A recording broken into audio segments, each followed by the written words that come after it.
എല്ലാവർക്കും നമസ്കാരം. ഇത് ഞാൻ പുതുതായിട്ട് ജ്യോതിഷത്തിൽ കുറച്ച് വെബിനാറുകൾ ചെയ്യാനാണ് ഉദ്ദേശിക്കുന്നത്. അതിൽ ആദ്യമായിട്ട് ഞാൻ കൃഷ്ണീയം എന്ന മലയാള പ്രശ്നഗ്രന്ഥത്തിലെ കുറച്ച് ഭാഗങ്ങളെ അതിൻ്റെ ഒരു പഠനം എന്നുള്ള നിലയ്ക്ക് ഇന്ന് ചെയ്യാൻ പോകുന്നത്. തുടക്കം തുടങ്ങിയാൽ നമുക്ക് തുടങ്ങാം. അപ്പോൾ ഇത് വായിക്കുന്നവർക്കും തുടർച്ചയായിട്ടുള്ളൊരു പഠനം പ്രശ്നത്തിൽ നടക്കും. അധികമായിട്ടുള്ളൊരു പഠനമായിട്ടാണ് ഇത് ഉദ്ദേശിക്കുന്നത്. ബേസിക് സ്ട്രക്ചറുകൾ, പ്രാഥമിക വിവരങ്ങൾ നേരത്തെ മനസ്സിലാക്കിയിട്ടിരിക്കണം. അങ്ങനെയാണെങ്കിൽ ഇത് വളരെ ഉപകാരപ്രദമായിത്തീരും.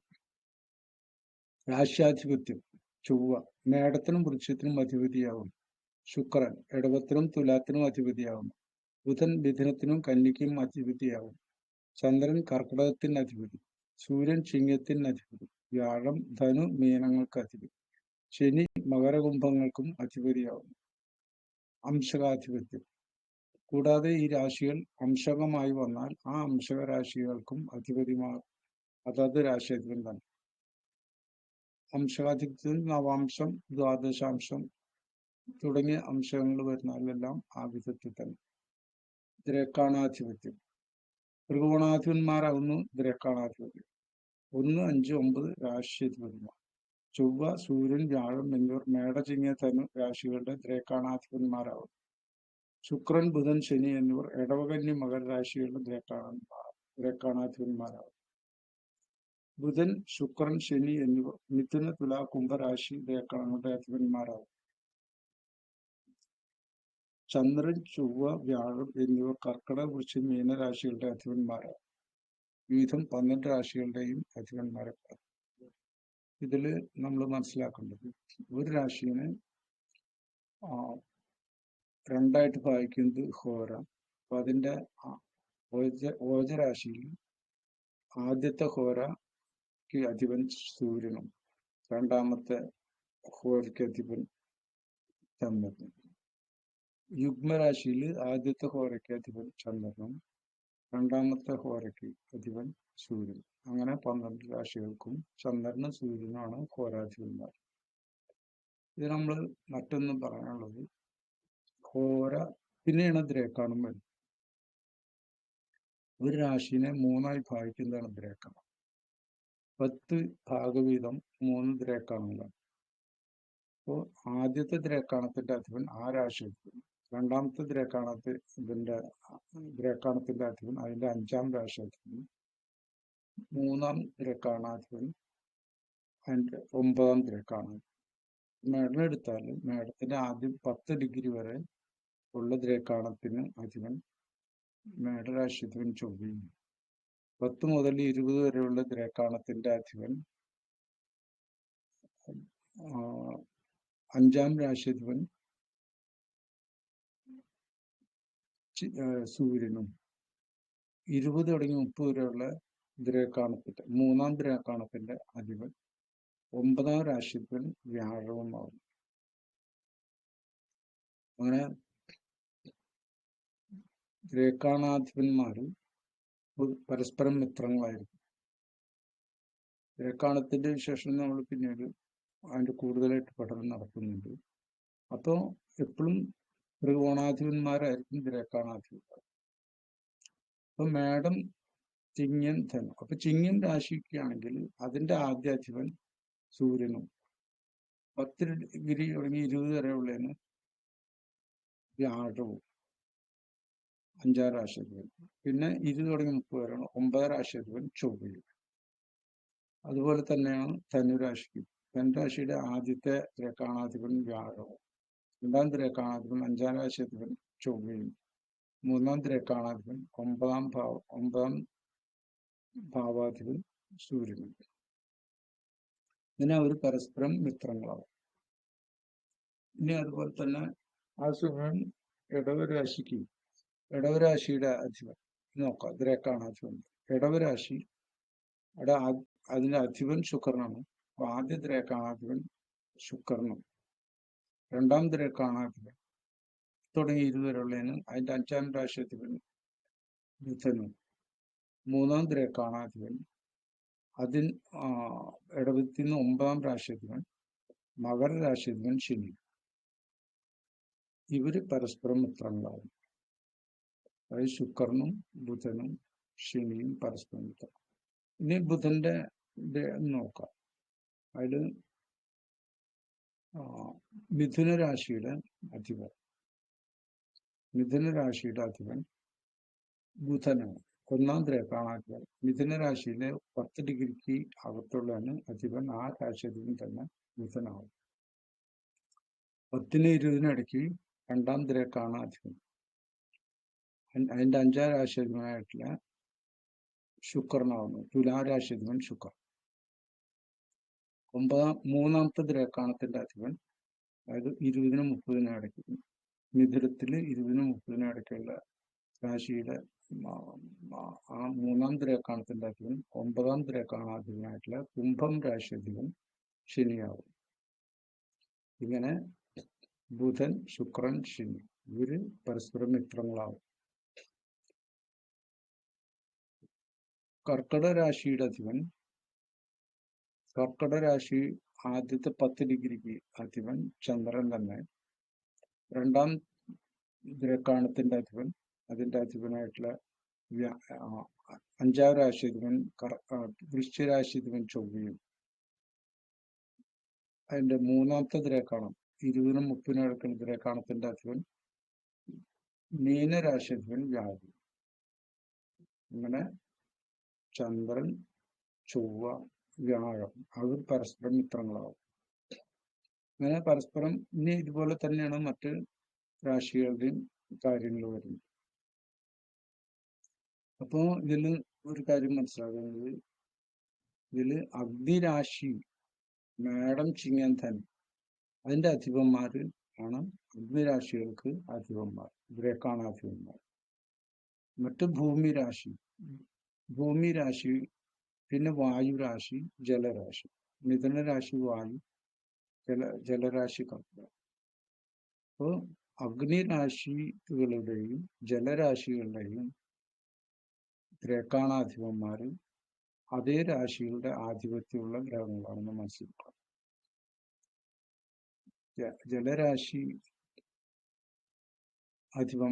ജലരാശി കർക്കിടകം, വൃശ്ചികം, മീനം. അഗ്നിരാശി ഇടവം, മേടം, ചിങ്ങം, ധനു. മേടം, ചിങ്ങം, ധനുവിന്റെ അധിപന്മാരും അഗ്നിരാശികളിലും ജലരാശികളുടെയും അധിപന്മാര് പരസ്പരം മിത്രങ്ങളാണ്. എന്നാൽ ഭൂമി രാശികളായിട്ടുള്ള ഇടവ, കന്നി, മകരങ്ങൾ അത് 3 ഭൂമി രാശികളാണ്, അവര് മിത്രങ്ങളാണ്. പിന്നെ വായുരാശിയായിട്ടുള്ള മിഥുന, തുല, കുംഭം ഇത് 3 വായുരാശികളാണ്, അവര് മിത്രങ്ങളാണ്. അപ്പോ ഭൂമി രാശികളുടെയും വായുരാശികളുടെയും അധിപന്മാർ മിത്രങ്ങളാകുന്നു.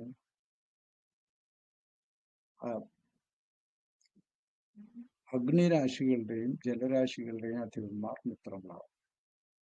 ഇവർ ഈ 2 ഗ്രൂപ്പുകൾ തമ്മിൽ പരസ്പരം ശത്രുക്കളും നിസർഗ ശത്രുക്കളും ആകും. അങ്ങനെയാണ്. അപ്പൊ ദ്രേക്കാണാധിപന്മാരും ത്രികോണാധിപന്മാരാണ്. അതാണ് ഇത് പ്രധാനമായിട്ടും പറയാൻ. അതാണ് പറയാം, ദ്രേക്കാണാധിപത്യം. ത്രികോണാധിപന്മാരാകുന്നു ദ്രേക്കാണാധിപത്യം. 1, 5, 9 രാശിയധിപതി ചൊവ്വ, സൂര്യൻ, വ്യാഴം എന്നിവർ മേട, ചിങ്ങ, ധനു രാശികളുടെ ദ്രേക്കാണാധിപന്മാരാകും. ശുക്രൻ, ബുധൻ, ശനി എന്നിവർ ഇടവ, കന്നി, മകരരാശി ദ്രേക്കാണാധിപന്മാരാകും. ശുക്രൻ, ബുധൻ, ശനി എന്നിവർ മിഥുന, തുല, കുംഭരാശികളുടെ ദ്രേക്കാണങ്ങളുടെ അധിപന്മാരാണ്.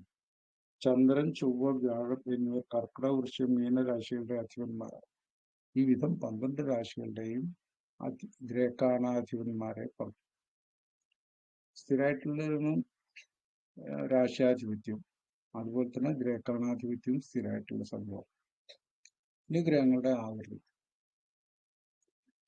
ചന്ദ്രൻ വൃത്തരൂപത്തിലുള്ളവനും ശുക്രൻ അർദ്ധവൃത്ത ആകൃതിയുള്ളവനും സൂര്യനും ചൊവ്വയും സമചതുരാകൃതിയും വ്യാഴം ദീർഘവൃത്തരൂപനും ബുധൻ ത്രികോണ സ്വരൂപനും ശനി രാഹുവും ദീർഘചതുരാകൃതിയും ഉള്ളവനും. അപ്പോൾ ഈ ആകൃതി വിശേഷങ്ങൾ നമ്മൾ മനസ്സിലാവും. ചന്ദ്രൻ വൃത്തരൂപമുള്ളവനും അപ്പൊ ചന്ദ്രനെ കൊണ്ട് നമ്മളൊരു സാധനം ചിന്തിക്കുകയാണെങ്കിൽ അത് വട്ടത്തിലുള്ള ഒരു സംഭവമാണ് എന്ന് മനസ്സിലാക്കണം. അല്ലെങ്കിൽ ഉരുണ്ടതാണെന്ന് ചിന്തിക്കാം. ശുക്രൻ അർദ്ധവൃത്ത രൂപം എന്ന് വെച്ചാല് ഒരു വൃത്തത്തിന്റെ പകുതി ഉള്ള രൂപമാണ്. ഇപ്പൊ നമ്മൾ ഏതെങ്കിലും ലോക്കറ്റുകൾ അങ്ങനെയുള്ളത് ഒക്കെ ചിന്തിക്കാം. അതുപോലെ തന്നെ ഭൂമിയുടെ രൂപം ചിന്തിക്കാൻ. ഇപ്പോൾ ചിന്തിക്കപ്പെടുന്ന ഭൂമി പ്രശ്നത്തിൽ ചിന്തിക്കുമ്പോൾ ചന്ദ്രനാണ് എന്ന് വെച്ചാൽ അതിന് പൊതുവെ ആ ഭൂമിക്ക് വട്ടത്തിലുള്ള രൂപമാണെന്ന് മനസ്സിലാക്കും. ശുക്രനാണെങ്കിൽ അർദ്ധവൃത്ത രൂപം, അതായത് ഒരു മുകളിലേക്ക് അർദ്ധവൃത്തം അല്ലെങ്കിൽ താഴേക്ക് എങ്ങനെയല്ലോ. സൂര്യനും ചൊവ്വയും സമചതുരാകൃതിയും. സൂര്യനും ചൊവ്വയ്ക്കും സമചതുരാകൃതിയും. ഭൂമിയെ സംബന്ധിച്ചാൽ അങ്ങനെ. അല്ലെങ്കിൽ ഒരു നഷ്ടപ്പെട്ട ആഭരണത്തെ പറ്റി ചിന്തിക്കുന്ന, അപ്പൊ അത് സമചതുരായിട്ടുള്ള ചെറുതായാലും ഭൂമിയാണെങ്കിൽ വലുതായിരിക്കും, അപ്പൊ അതും സമചതുരായിരിക്കും. വ്യാഴമാണെങ്കിൽ ദീർഘവൃത്ത രൂപണം. ദീർഘവൃത്തം എന്ന് വെച്ചാല് കോഴി മുട്ട പോലെ നീളത്തിൽ അതേസമയം വൃത്തമായിരിക്കുകയും ചെയ്യും. ബുധൻ ത്രികോണ സ്വരൂപം. ബുധന് ത്രികോണം.